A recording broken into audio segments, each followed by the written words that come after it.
Happy, happy Halloween, Halloween, Halloween. Happy, happy Halloween, Silver Shamrock. Happy, happy Halloween, Halloween, Halloween. Happy, happy Halloween, Silver Shamrock. 7th Street Productions, 31 Days of Halloween. Greetings, Earthlings! Welcome to 7th Street, and welcome back to 7th Street Productions' 31 Days of Halloween, where we are counting down my personal favorite 31 horror films of all time. We are just inside of 5 now, so now we're really cooking. And today's episode is a movie that was directed by one of my favorite directors of all time.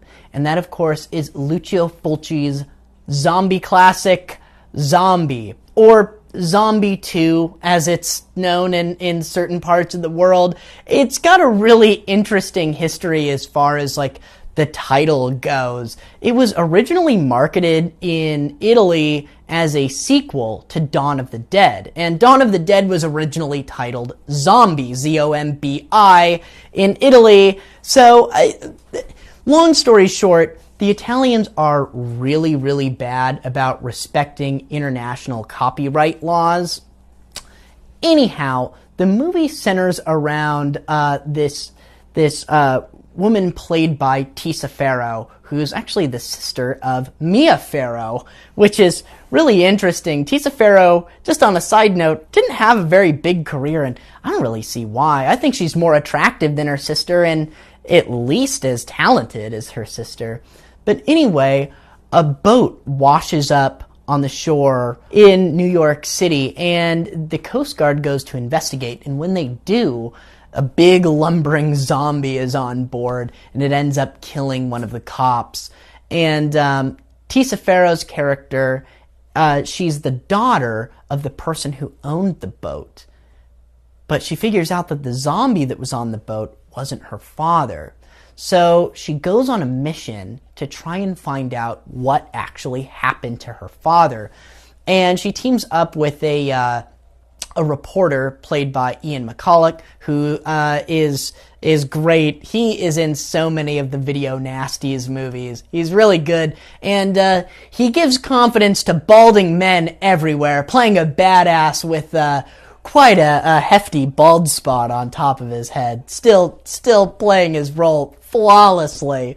But anyhow, it leads them to the island of Matul, where a doctor has been working on the cure for this mysterious disease that has started to bring the dead back to life on this mysterious island. And it's never really explained whether or not it's a virus or whether it's voodoo. I mean, the locals seem to think that it's because of voodoo. When it comes to zombies, there's no zombie that I like better than the Fulci zombie.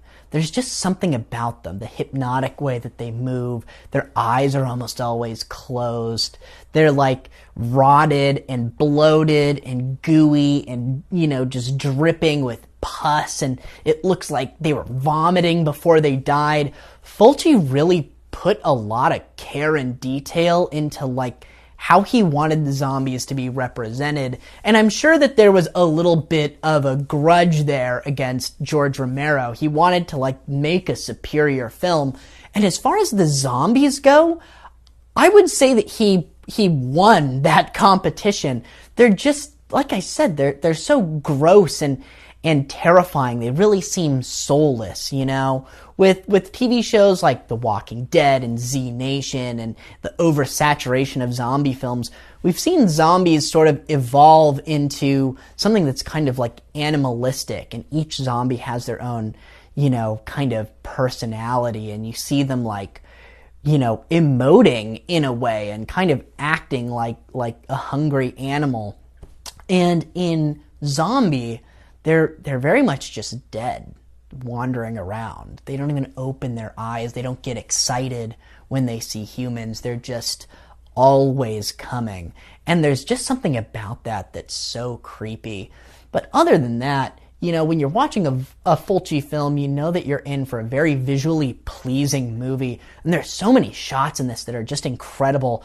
I actually just watched Zombie last night, and I marvel every time I see it at some of the shots. The way the camera moves is so great. And I actually had a filmmaking friend named Brian who, he's a really big Italian fan, really big Giallo fan, but he actually had the audacity to say that Zombie was really flat, which kind of led me to believe that he probably hasn't seen it very many times, and if you're watching this right now, go back and watch this film, because it's not flat at all. The camera work is absolutely incredible. Highlights in this film are all over the place, but of course the one that everybody talks about is the infamous zombie versus a shark underwater scene, and the zombie fucking wins that fight. This movie, I could rave about this movie all goddamn day. Everyone who's in this movie, I mean, even smaller characters like Al Cliver, I believe, what's his name, Richard Johnson? I think that's his name, who plays the doctor, who was in House on Haunted Hill. Not House on Haunted Hill, excuse me, The Haunting. I mean, there's so many great character actors in this. The effects are really well done. The camera work is really well done. The story is great. There's that really, really great iconic last shot of the zombies walking across the George Washington Bridge into New York City. It's frightening. I remember I rented this movie actually from Hollywood Video, and didn't really expect anything from it. Had never seen a Fulci film, wasn't really aware of who he was or the big fan base behind this movie. And the movie blew me away. And I remember when it got to that last scene, that big kind of twist ending that the zombie plague is now everywhere, not just on the island. And I remember being so sad that it was over, because I didn't want the movie to end. And I remember when I found out that there was a sequel to this movie that Fulci did, and when I rented it, I was very, very disappointed that it didn't pick up right where the first one left off, because the movie from beginning to end is just phenomenal. This is a must-watch. If you're a zombie fan, it's a must-watch. Even for casual horror fans, I think that there is something in this movie somewhere that you'll find really appealing. So go out right now, track down a copy of Lucio Fulci's Zombie.